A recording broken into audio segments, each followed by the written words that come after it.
Thank you. Let's listen in to President Donald J. Trump at Mar-a-Lago, the Winter White House, about the operation overnight. Late last night and early today, at my direction, the United States Armed Forces conducted an extraordinary military operation in the capital of Venezuela. Overwhelming American military power, air, land, and sea, was used to launch a spectacular assault. And it was an assault like people have not seen since World War II.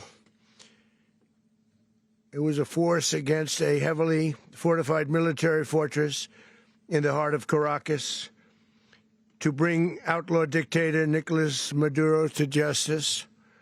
This was one of the most stunning, effective, and powerful displays of American military might and competence in American history. And if you think about it, we've done some other good ones, like the attack on Soleimani,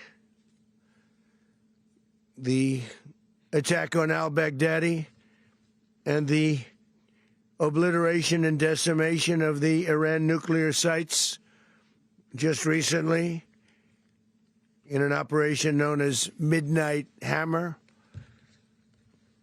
all perfectly executed and done.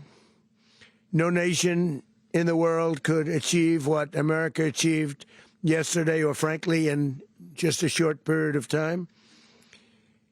All Venezuelan military capacities were rendered powerless as the men and women of our military, working with U.S. law enforcement, successfully captured Maduro in the dead of night. It was dark. The lights of Caracas were largely turned off due to a certain expertise that we have. It was dark, and it was deadly. But captured along with his wife, Celia Flores, both of whom now face American justice. Maduro and Flores have been indicted in the Southern District of New York, it's Jay Clayton, for their campaign of deadly narco-terrorism against the United States and its citizens. I want to thank the men and women of our military who achieved such an extraordinary success overnight with breathtaking speed, power, precision, and competence. You rarely see anything like it. You've seen some raids in this country that didn't go so well. They were an embarrassment. If you look back to Afghanistan, or if you look back to the Jimmy Carter days, they were different days. We're a respected country again, maybe like never before. These highly trained warriors, operating in collaboration with U.S. law enforcement, caught them in a very ready position. They were waiting for us. They knew we had many ships out in the sea. We're just sort of waiting. They knew we were coming. So they were in a ready, what's called a ready position. But they were completely overwhelmed and very quickly incapacitated. If you would have seen what I saw last night, you would have been very impressed. I'm not sure that you'll ever get to see it, but it was an incredible thing to see. Not a single American service member was killed, and not a single piece of American equipment was lost. We had many helicopters, many planes, many people involved in that fight. But think of that, not one piece of military equipment was lost, not one service member was, more importantly, killed. The United States military is the strongest and most fearsome military on the planet by far, with capabilities and skills our enemies can scarcely begin to imagine. We have the best equipment anywhere in the world. There's no equipment like what we have, and you see that even if you just look at the boats. You know, we've knocked out 97% of the drugs coming in by sea. 90%. Each boat kills on average, 25,000 people.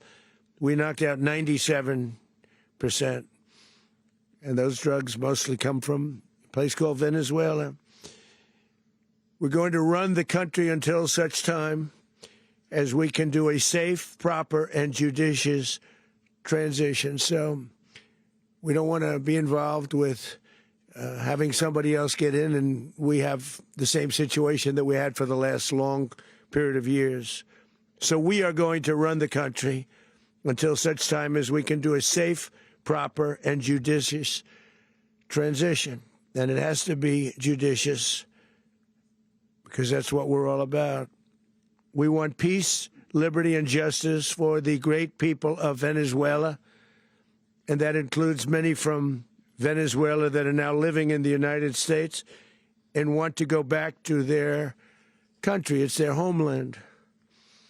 We can't take a chance that somebody else takes over Venezuela that doesn't have the good of the Venezuelan people in mind.